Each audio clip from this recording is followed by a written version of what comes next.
Hello, everyone. Welcome to Prep Southeast Iowa Union Prep Sport Plus. Sorry, I have a fruit snack in my mouth. You know the best place to buy fruit snacks, Hunter? By the way, Andy and Hunter here again. Where's the best place to buy them? Fairway Food Store. That's what I was kind of figuring you were going to say. Peter, right now, he's sitting in the Washington office, probably watching me eat these fruit snacks, saying, I want some fruit snacks. He could walk to Fairway Food Store and not get tired, especially on today. It's a nice day outside. Get himself some fruit snacks. And I need to replenish my body. So does Hunter. We were at state track. Hunter was there Thursday. I was there Friday and Saturday. Takes a little recovery, Hunter. Yes, it does. Fun event to be at, though. Fun event to be at. It is. So we're going to go day by day. Hunter was Thursday, so I'll let him talk first.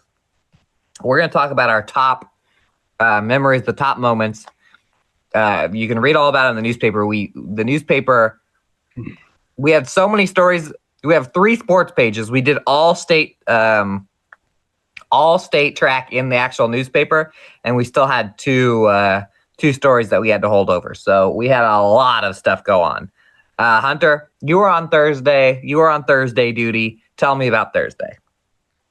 Yeah, let's kick it off with the first event of the day, basically 9:00 start when you first get there on Thursday, and that would be the 3A high jump. Obviously, going into this, we knew that the Fairfield long jumpers get down. The Fairfield long jumpers senior. This isn't even my dog. Well, it used to be my dog. Funny story. But anyway. Fairfield long or high jumpers, senior Ryan Giberson, and then junior Eli Zillman. Obviously, Zillman, defending state champion. I think Giberson would finish 6th last year. So coming in, those two were kind of right at the top, 2 and 3 in the standings of best jumps this season. So we knew it was going to probably come down to them, and then Benton Community. Benton Community's what's his name? Eli Patterson. 3. Those were the 3 best, but and that's kind of how it ended up. Those were the 3 final jumpers remaining. When the height got to 6'3", Giberson and Zillman cleared all their jumps up until that point. And once it got to 6'5", that's where things got a little bit hairy for the 2 Trojans. I mentioned they got the clean jumps at 6'3", but then at 6'5", attempt after attempt, Mo Giberson and Zillman both just couldn't get over 6'5", and obviously they both cleared 6'5" this season. But that's just kind of how it goes sometimes at state. Can be a little bit different, a little bit of a different feel, obviously.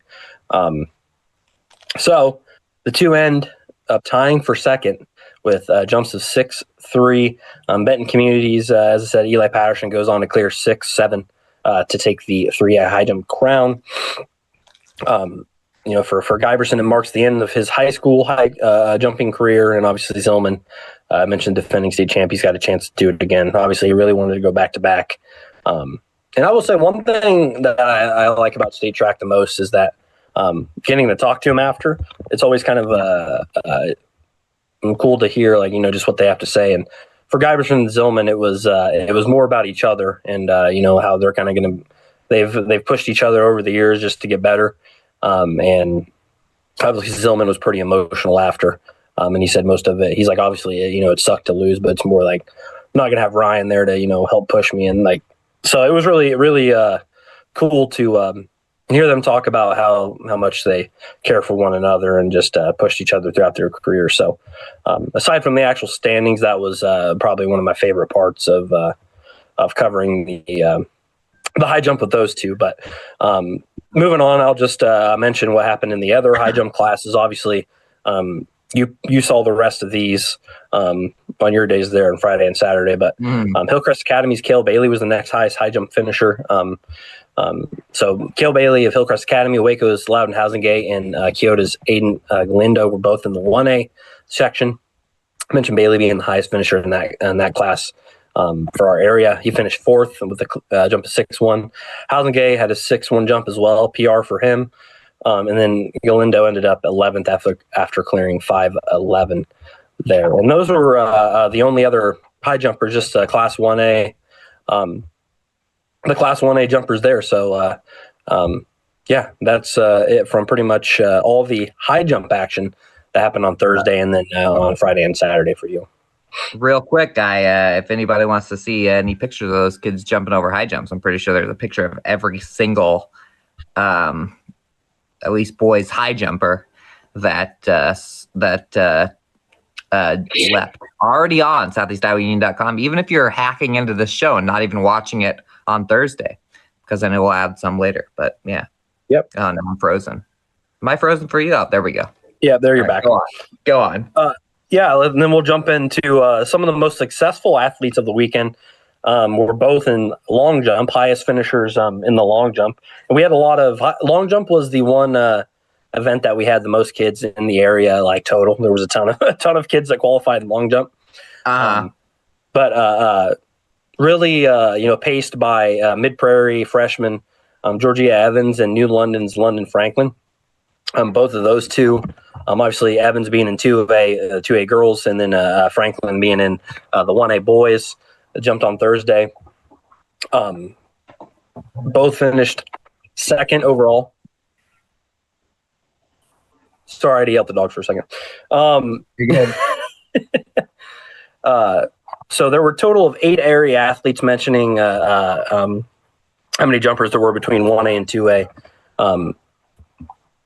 That actually, I put 1A and 2, just 1A and 2A in my story, but that doesn't count for 3A. Obviously, you saw Zillman there, and actually, I think I messed that up because I don't think I mentioned the 3A girls. That's true. Actually, I think that's true because oh wait. Oh, you mean in the story? Yeah, in the story. So I thought you were using it now when you were talking. Yeah. No, well, I covered. The 3A girls. Because there was Izzy Slow, and then yep. So I think I need to update that. There was like 10. Who was it in 3A? It was Izzy Sloat and Lindsay Striegel. That's right. I have pictures of them both, I believe. So I'm gonna change that to 10 area athletes quick because I don't think I include. I think I forgot to do that. I'll jump in and maybe throw some pictures in there today. But as I mentioned, Evans and Franklin leading the way. Both finished second overall, along with Evans in 2A. Fellow Mid Prairie Golden Hawk on the boys' side, Thomas Lewick. Those were the first 2 to go of the day. Lewick was actually part of that 9 a.m. 2A class. Ended up finishing 16th. Evans entered as the second best jumper in the competition. Only one of 3 jumpers in the field to clear 18 feet. Clearing 18.5 at her best. Tatum Graydon of Ogden ended up winning the title there. Put the pressure on right away, cleared 18 feet, or actually had a jump of 18.5. Evans was, within an inch, well, actually close inside an inch of matching that mark. She cleared 18 feet on her second jump, exactly 18 feet. Ended up being the only 2 jumpers to clear 18 feet on the day, but Evans could never.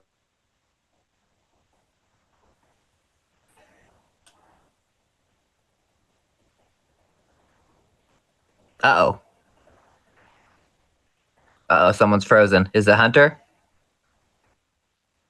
Oh, we lost Hunter. You know what? Sometimes when Hunter freezes, I don't know if it's me that did it or it's him. So if everyone's watching, we lost Hunter. You see him frozen. Oh, now his voice is coming, kind of. I heard his voice a little bit. Hunter, okay, are you there? I switched my internet. I think I'm back. You're back. You froze. Anyway. You did the thing. We watched Rango last night with the kids, and there's a girl that just freezes in that. Oh, I think he's froze again. I think Hunter Moeller. He's frozen, people. Wait. Are you back? This is driving me insane. I mean, now you look perfect. Great.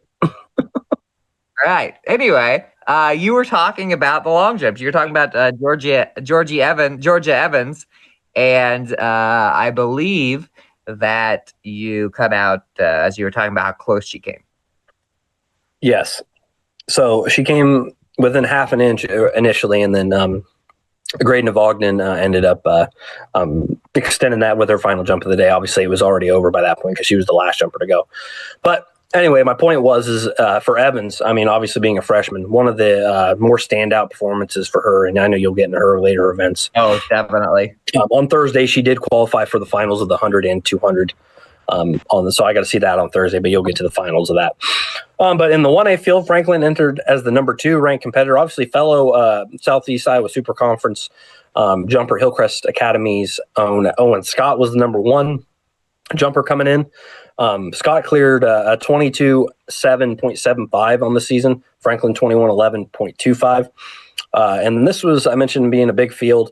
Pekin's Will Adam, Waco's Hayden Shellman, and also New London's Logan Franklin all were in the 1A field as well. Adam finished 12th, Shellman 14th, and Franklin 17th. And for London Franklin, really nice showing for him with his first couple jumps. He took the lead early on with his second jump into that second flight because he was in the second flight. But you get the 3 jumps and then it goes to the finals. So he took the lead, and then obviously your jumps carry over to the finals. Jump 21.11.25, which matched his career best. That was the best jump all the way until the final jumps into the final round. Scott was in second at that point with a 21.07 jump. That was on his 3rd attempt. So Franklin and Scott in one and 2 position heading into the final jumps of the day.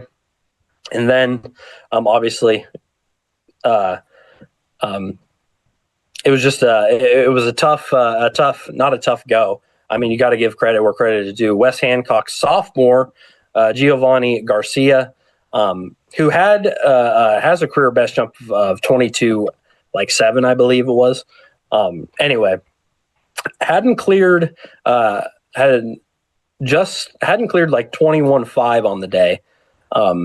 And on his final jump of the competition goes 22.02.75 to take the lead. And then obviously neither Franklin or Scott could clear that mark. And so got bumped down to just like that with Garcia taking the 1A high jump or long jump title, Franklin finishing second, and then Scott taking third.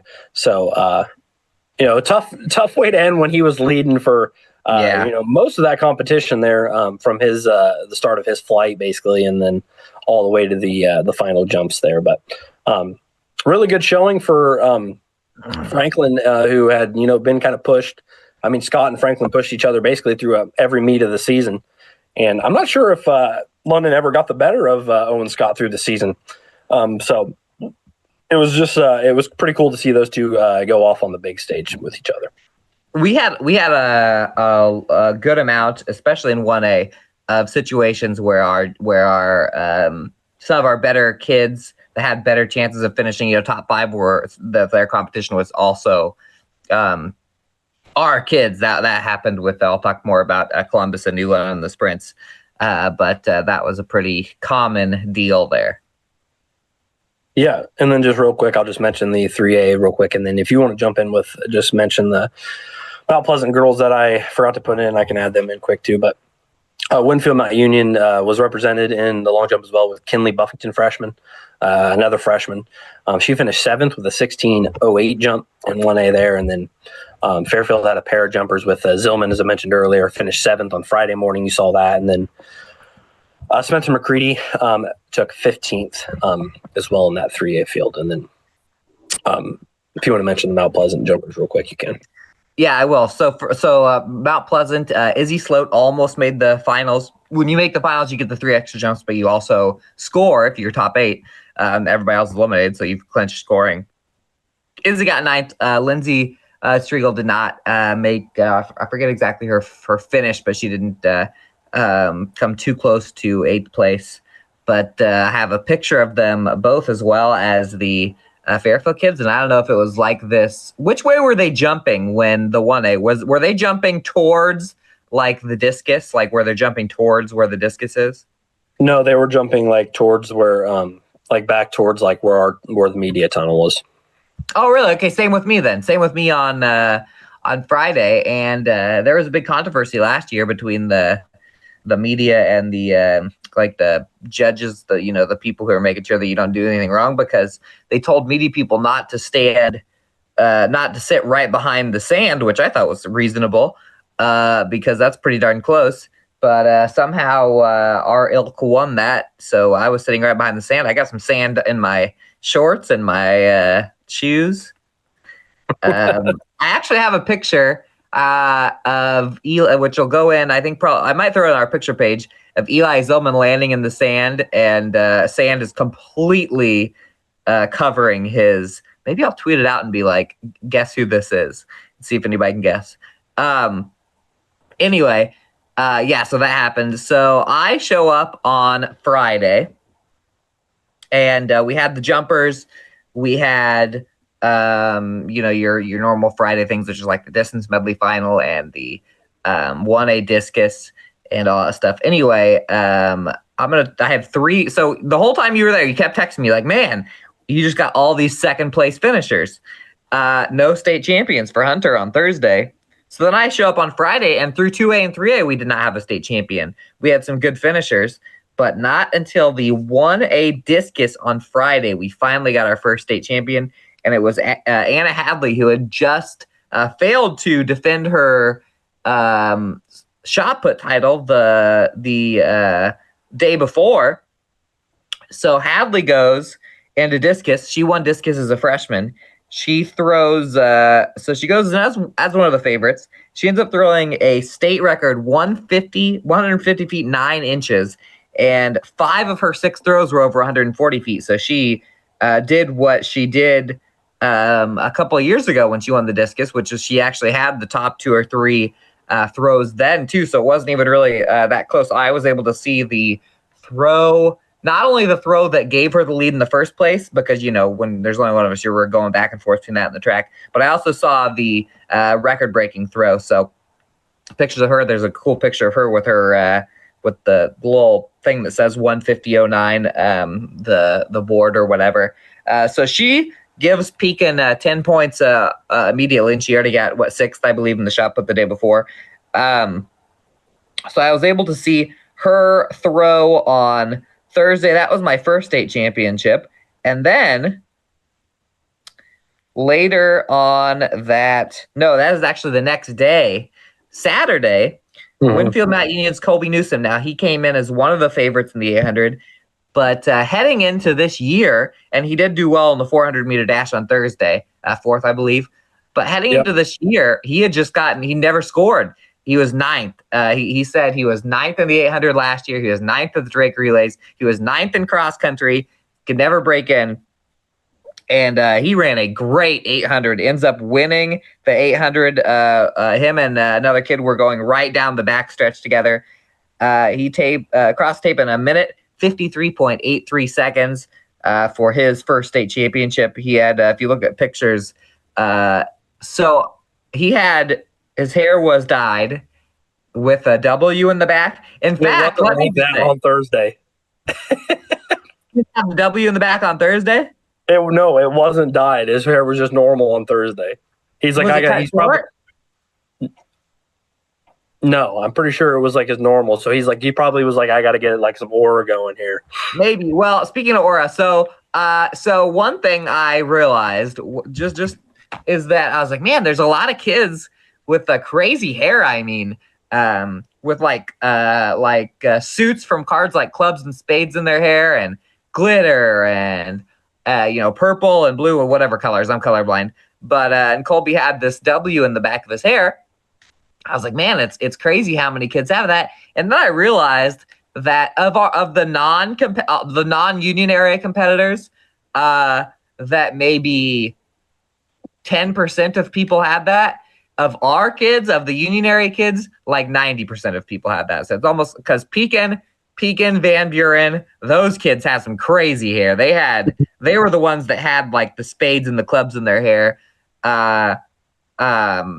Waco, like Josie Dykstra of Waco had some blue, like a blue streak right here. The Mount Pleasant girls had a bunch of glitter. Anyway, but yeah, so Colby had it rocking. But so he wins, and this is kind of a funny story. He wins, and he just did one single cartwheel after he won for his celebration, which just didn't even flew by the wayside with me. Like, oh, he did a cartwheel. That was pretty cool. I didn't get a picture. I was mad at myself for not getting a picture. And then one of the judges was like unhappy with him and was like got him in trouble for he like gave him a talking to after the race about doing a cartwheel, which is funny because at state track, people do all sorts of crazy things when they win. Right. I thought that was kind of fun. And Matt Levins of the Hawkeye and I were getting ready to interview him when that happened. We were like, "Whoa, what's he talking to about?" And I was actually afraid. So Jude Dykstra of Waco was running with Colby in this 800. And there was a kid that fell and did like a flip in the air and landed and then kept running he did like a somersault.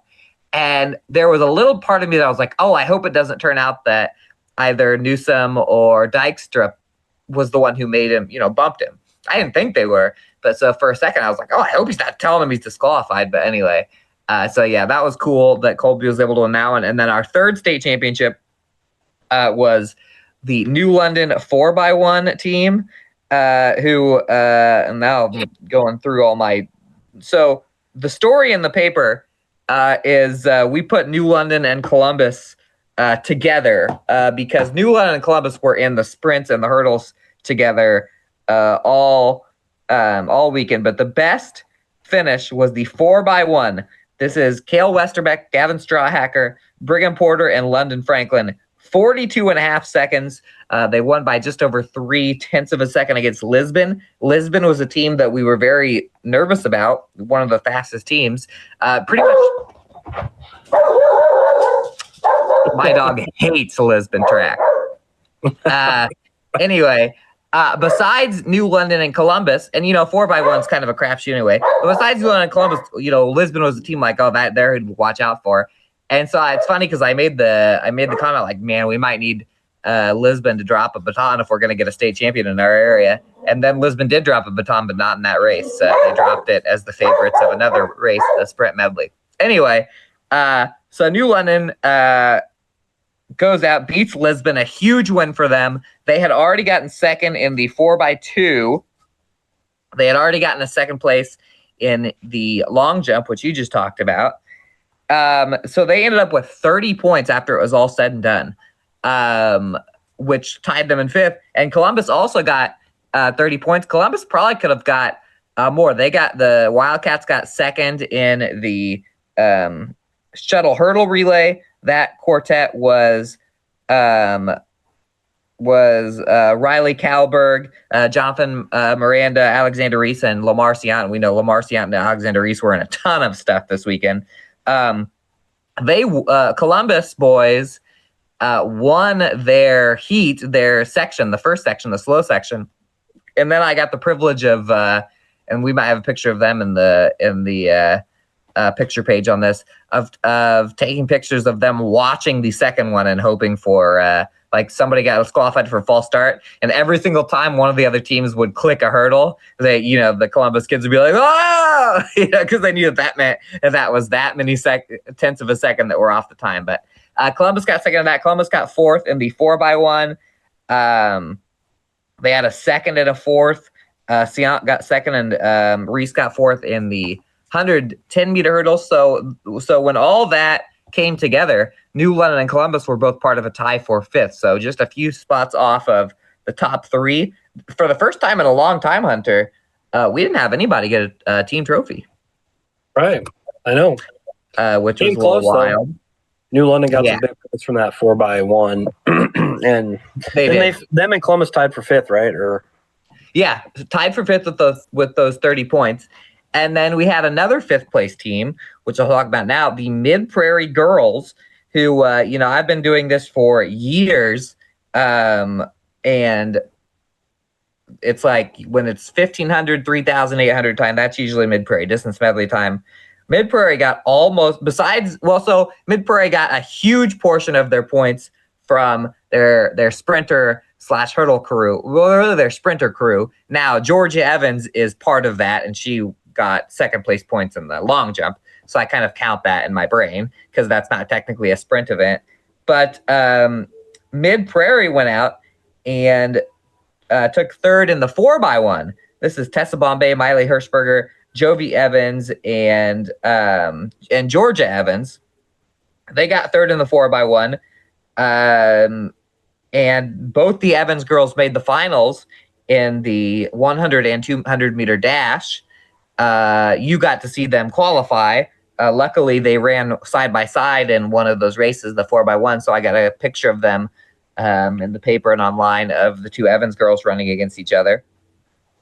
But so they ended up fifth place too. After all that was said and done, in the sprints, Georgia did beat Jovi in both of those.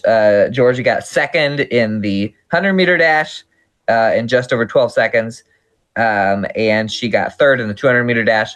Jovi got 8th and 7th. So there was a bunch of points there for the sprint. So Mid Prairie girls sprints, and they have those are not senior laden squads right there. Those are juniors and under. So by next year, I mean, Mid Prairie is looking good. And you know what? Mid Prairie didn't score a lot on the distance, but they were the cross country champions. So, and there was basically all freshmen and sophomores. So, Right. So they got a shot there. And then the Mid Prairie boys, you mentioned Burke Berry. I got to watch Emmett Swartzentruber. I watched him too. Yep, you saw him get third in 32, and then he got sixth in the 1600. So the Mid Prairie boys actually did most of the damage. But they got ninth actually when it was all said and done. When you combine all those points, so yeah, there we go. Is there anything I missed? Van Buren and Pekin both scored in some relays. Go ahead. Yeah, I've got two more stories that I can wrap up quick. One of them is the throwers, which includes Burke Berry. Yes. And the Grace Department of Washington. So I'll just mention them real quick. But pretty good and pretty nice showing for our 2A and 3A boys throwers. Obviously, Washington sophomore Grayson Hartman, one of the top throwers already in the state. And then Burke Berry, a senior from Mid Prairie, has only gotten better and kind of reached new heights this season. But Hartman and Berry both finished third in their respective events. Hartman entered the 3A discus on Thursday with the fourth best throw in the class, and he makes the podium, finishing third. 169.08 was his best throw of the competition. Got him in the third there. And then let's see here. And in shot put, which throughout the season has been Hartman's best event, he ended up finishing just off the podium in that one. Finished with a 55.04.75 for fourth overall there. And then Barry had a little bit of drama in the shot put in 2A. His first throw at 52.03.75 put him in sixth, and he was in sixth all the way until his final throw. And it was kind of looking like it just wasn't his day, because he had on his his two of his last three throws he fouled. And it was like, oh no! And so he was still in sixth at that point, but bounces back with his final throw of the competition, ends up tossing at 54.04, and that puts him on the podium in third there. So ended up being a nice little finish for him there. And then fellow shot put teammate Golden Hawk Tommy Miller finished 11 in that 2A event too, 50-11 for him. In the other throwing events, or the other throws. We had Mid Prairie's Caden Koss was in the 2A discus. He finished 13th with a throw of 143.11. So that's it there from the throwers. And then finally, the one Pekin, I guess the most successful Pekin girl of the day, ended up being a distance runner, Chloe Glosser. Obviously, 2 podium finishes for her in her events. Finishes third in the 3,000, and then I saw her finish second in the 1,500. So Oh, we both have dogs barking. Oh, I didn't even hear your dog on that one. Oh, well, that's impressive. He's right next to me. But Gloucester proved that she's one of the best distance runners in the state once again. Coming in on Thursday afternoon in the 3,000 meter. She was second best qualifying time, 10:45.72. She was never outside the second in that competition. Did have a pack kind of behind her. But ended up crossing the tape in 10:14.43 to take second. Next closest time was 10:27.02. And obviously, record-breaking performance by Lily Denton of St. Albert, who took the 3,000 meter crown with a state record 9:42. So no one was really even close to her. Yeah. But that was the 13th fastest time in the country, just to show you how dominant that one was. But so I saw that one, finished the second there, and then obviously you got to see her in the 1,500. Came in the second fastest qualifying time with a 4:50.90. Pretty tight race in this one. Ran a new personal best of 4:45.10, and that was good enough for third overall. And then Denton also took the gold in that one as well. So and broke another state meet record with that one too. But so nice little state performance for Chloe Glosser of Pekin. For sure. And you know what? Pekin actually got 10th as a team, all from they scored 27 points. Chloe got points for second and third in the distance runs, and then Anna Hadley got points for first and sixth in the throws. So they actually got 10th as a team, despite not doing anything in the sprints. And they had a shuttle hurdle team that got disqualified. And they had Casey Miller, and the high jump didn't score. So just between those two, they took 10th place. So that's pretty cool for the Pekin girls. Speaking of Gloucester, when I saw her in the 1,500, it was kind of like the top two were finishing, and then Chloe had to hold off like four girls right behind her, and she was able to push through to make sure, because she was in third place pretty much that whole race. There's a couple things that while you were talking, I remember that I needed to mention. One of our best finishes that wasn't a first or second was that the Van Buren County Sprint Medley team of Isaac Lepler, Bryce Newcomb, Caden Simmons, and Lincoln Bainbridge got third, and then those exact four got fourth in the 4x4. So it was a nice night for Van Buren. And I'll tell you what, the way that Van Buren ran against Pekin a couple times, and the way those haircuts were, it was hard for me to tell anybody apart, because they all had it's almost like they did it together. And then crazy. and then somebody else I saw.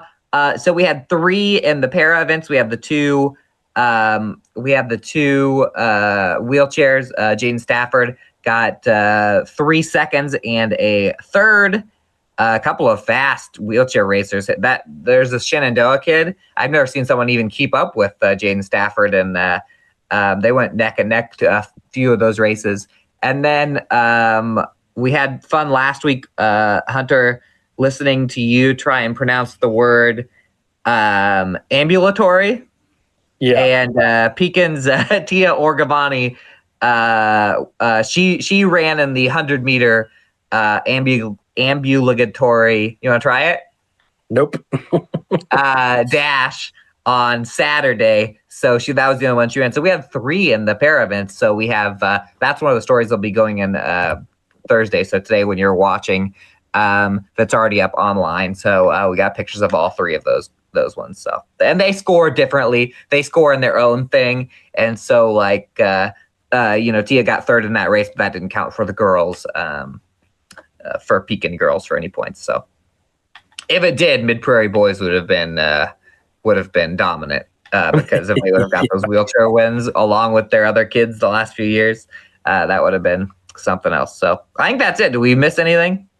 I don't think so. I'm sure we did miss something. Leighton Messenger in the 400-meter hurdles. She ended up getting 6th. She was in the slow heat. Washington's Leighton Messenger. She dominated the slow heat. Her and Lily Bergeron of Fairfield were in the same heat. Layton won it by like 2 seconds. So then the second heat goes by, and none of them beat her. And then the third heat, which is the fast heat, five girls beat her. So she did get 6. That was all the points for the Washington girls. Fairfield girls didn't score. Oh, Fairfield. There we go. That's one more thing I have to talk about. We talked about the jumpers. Fairfield ended up in 11th with 27 points, same amount of points that Pekin girls got. And Fairfield actually didn't win, but Fairfield got a bunch of points from the sprint medley, a third place school record sprint medley of Dylan Adam, Ethan Bisgard, Uzman Sane, and Gabe Tejada. So they got third in that, 3 minutes, 28.91 seconds. And then Gabe Tejada got fourth in a historic 800. The 803A had all the big names in it, including Quentin Nauman, who is the Western Dubuque kid going to Oregon. So one day that list, they also have Caleb Timpass of Des Moines Christian and Cannon Dunham of Pella, those were the 3 guys that beat Tejada. That could be one day a pretty historic list. They keep up with the amount of potential they have. Yeah, no, so that was the fastest 800 of all the 800s. Yeah, and he was the first Iowa athlete ever to run a sub 4 minute 15 or 1600 or something like that. Yeah, he was the first one to ever do that. No, he was the first one to ever do that, and then also get a sub 150 800. Yeah, that's right. Yeah. So it was like a double race thing. So it's crazy. Yeah, it's crazy. So now I think that we've pretty much covered all our scores. If we missed anything, we have a ton online. You can click our Twitter, go to our Twitter, and you can click through. I think I screwed up the thread on Twitter because I wanted it to be where everything replies to each other. Might have messed up. But yeah, and that's it for track and wild track season. Now I'm tired again. I was so tired that I took like an hour nap in the hotel while I was working. Like I fell asleep in my room service food on Friday night. When we come back, we'll talk the other spring state sports, which is literally, as we talk, is going on right now. So yep. We'll see you in a second. Yes, sir.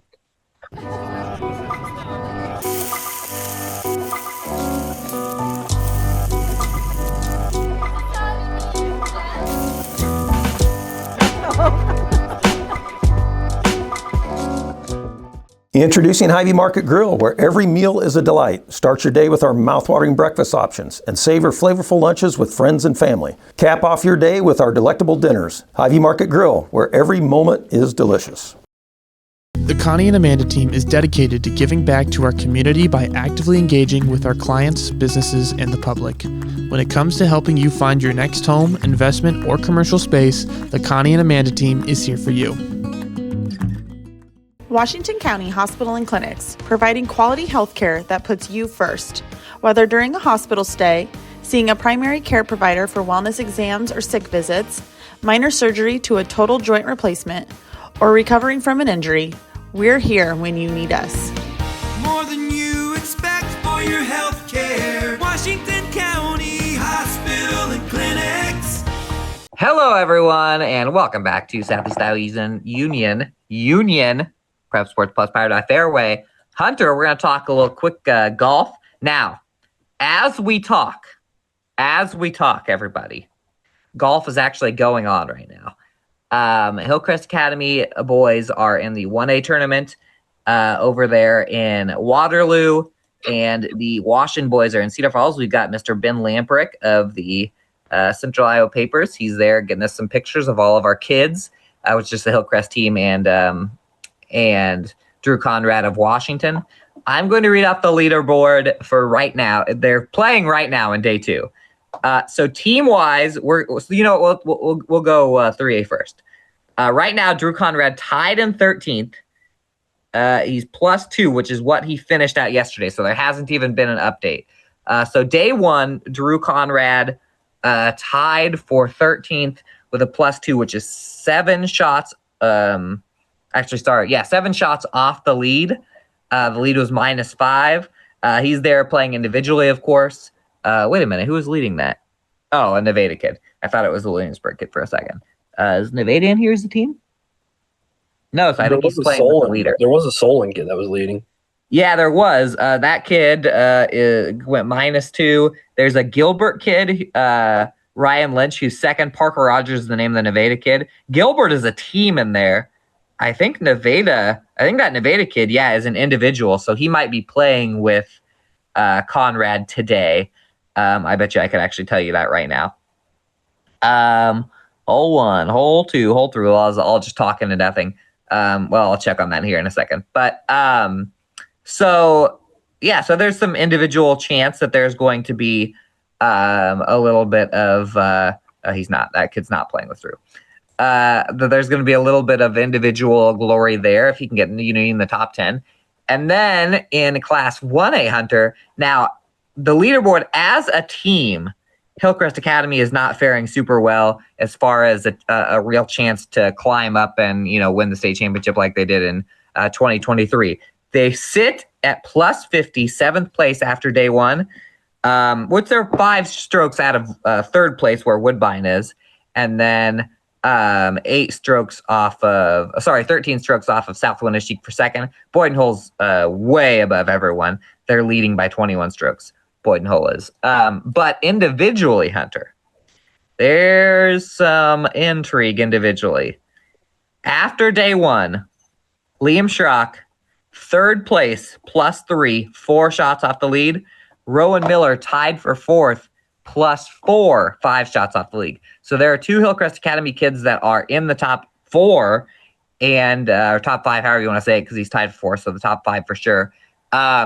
And that are in striking distance of winning. So you're going to find out about that. Everybody is before me on my Wednesday morning taping of the show does. But there's our best chance right there is one of those Hillcrest kids have a huge day 2. And that should wrap up Wednesday evening about 3-4 o'clock is when they'll be doing the awards for that. So there's a little chance. And then in golf, Mr. Hunter, not in golf. We just talked about golf, Hunter. In what's the other thing? Tennis, Hunter. Raymond Luau was in the Class 1A singles tournament. He was the only boy we had going. And he beat Audubon's Isaac Jackson 6-2, 6-1 yesterday, which put him 1 game away from hitting the semifinals and still being the winner's bracket today. Ends up falling to Parker Stroh of Columbus.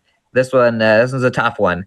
3-6, so that means that Luau won the first one 6-3, dropped the second one 6-2, and then fell in the tiebreaker. I believe it was a 10-point tiebreaker, so he fell 10-3. And so sad. And then the kid that he lost to did fall in the semifinals today. Luau is still in the consolations. He still has a chance at 5th place. He'll be facing Sergeant Bluff Luton's Grote. I don't know what his first name is yet here in the 5th place match today. So he will get 5th or 6th. And he was ranked 5th throughout the year. But we knew he had a shot at the semifinals. So that's where our golfers and tennis players sit, Hunter. What do you think about that? Season's coming to an end. Spring season. It's coming to an end. Summer season. Well, It is the summer season, I guess, technically started. But oh, yeah. Well, you know what? We're going to talk about the summer season when we come back from break because Hunter's going to tell us a little bit about the winners from baseball and softball. We are almost totally into baseball, softball season. And so when we come back from this commercial, Hunter's going to tell you everything you need to know about the sports of baseball and softball. Attention Hy-Vee shoppers, introducing Hy-Vee Perks, your ticket to exclusive savings and rewards. Access exclusive perks, prices, earn gas discounts, and unlock special deals. All this for free. Join Hy-Vee Perks today and start saving.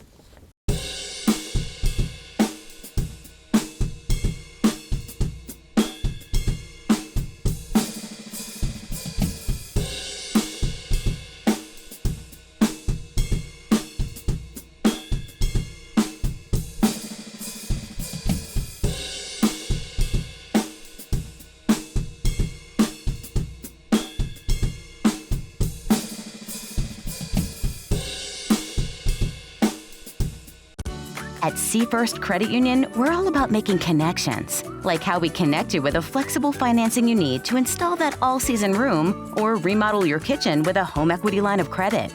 Connect with Seafirst today and see why together is better. Bring the kids, share the memories, celebrate 75 years of traditions at the Midwest Old Threshers Reunion. Relive the magic of steam engines, antique cars, and trucks, tractors, gas engines, and horses. Whether it's your first visit or a cherished tradition, you'll enjoy the delicious foods, the thrill of an Old West shootout, and the excitement of nightly grandstand entertainment. For 75 years, this has been the place where memories are made at the 2025 Midwest Old Threshers Reunion, August 28th through September 1st in Mount Pleasant, Iowa. Visit oldthreshers.com for more details. In the heart of rural Iowa, where community matters most, the connections we make are made to last. Meet KCTC, your hometown internet, phone, and TV provider. At KCTC, we're not just about technology, we're about people. Our dedicated team are your neighbors, committed to bringing you top-tier services right where you live. We believe in giving back to the community that raised us. Experience the power of a real connection with KCTC. Join us in building a stronger, more connected Southeast Iowa.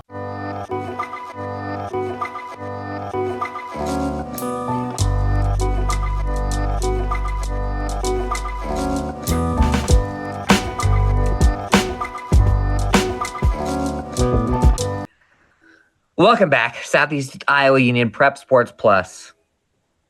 We now shift our brains from the spring to the summer. Everyone imagine the summer. You don't even have to imagine it today because yesterday it was like 85 degrees. Actually, you know what? I forgot something during the spring sports. So real quick, I was at some soccer last night. Fairfield, Mount Pleasant. Mount Pleasant 2, Fairfield 0 in the soccer world. And you know what, Hunter? We're gonna go back and forth now because I was supposed to talk about soccer in the B block. I didn't. I'm gonna let you talk about baseball, softball, and then I'm gonna end with soccer. Is that okay with everybody? Is that okay? Is that sparkle with everybody? I was supposed to talk about soccer in the last thing. All right, it's okay. Hunter? Because this is gonna be quick. Perfect. Yeah, I was up in Highland last night watching the Washington Demons season opener against the Huskies. Ended up being a 7-5 little comeback victory for the Washington Demons. Fell behind 3-0 early on, but ended up scoring 7 straight runs, and the Huskies got it back within 2. Obviously, as mentioned, the final 7-5. But couldn't get any more than that, so Washington opens up the season with a 7-5 victory. Read more about that in the paper or online here shortly. But then we're just going to run through the scores of the rest of the baseball games. Only had 2 winners on the night, and both of those wins came from Cardinal, 10-0 over Davis County and 12-6 over Davis County. And then the rest of the scores are as followed: North Mahaska 8, Keota 4, Moravia 7, Fairfield 6, Clear Creek and Amana 14, Mount Pleasant 1, Mediapolis 4, New London 3, West Burlington 9, Winfield Mount Union 7. On the softball side, Columbus 6-2 win over Wapello, Hillcrest Academy 13-8 win over Pekin, Cardinal 9-0 over Davis County, and then number 9 in 4A, Clear Creek and Amana 5-4 win over number 10 in 3A, Washington. So really good game right there. And then Oskaloosa 11-3 over Mount Pleasant, Highland 10-0 over Waco, and Mediapolis 9-2 over New London. So there you go for our little first night of being out of this in baseball and softball. There we go. This is the scores from yesterday. Yeah, well, actually, while you were at track, I did get to see a little bit of baseball. I saw a 4-3 win from Mount Pleasant over Cardinal. And an exciting baseball game. We didn't really get to put much as far as stuff in the newspaper for it, but got some pictures for later. Okay, now back to what I was saying. I was at soccer last night, Hunter. Mount Pleasant 2-0 over Fairfield. We had covered Mount Pleasant Fairfield games a couple times this year. I believe Mount Pleasant beat Fairfield 4-3. And did you cover both the boys' games between Mount Pleasant and Fairfield? Just the one in Mount Pleasant, which was a tie, 1-1 tie. Correct. So I get there 2 minutes. So Hunter, do you remember when you were covering this game? Mount Pleasant took like the whole game to even score 1 goal. I believe they scored in the last 2 minutes. This time around, MP scores 2 minutes into the game. Brandon Veloz scores at the very beginning of the game. The first 3 minutes, they were peppering the net over there, and Henry Swan, freshman keeper for Fairfield, had to make a lot of good saves. They scored one. Brandon Veloz scored, so that made it 1-0. Then it was 1-0 forever until the last few minutes of the game. And in fact, Fairfield had a few times throughout the contest where it looked like they were about to tie it up. Zach LeBlanc from Mount Pleasant had to make some saves. In fact, LeBlanc made 9 saves on the day. Swan made 8 saves on the day.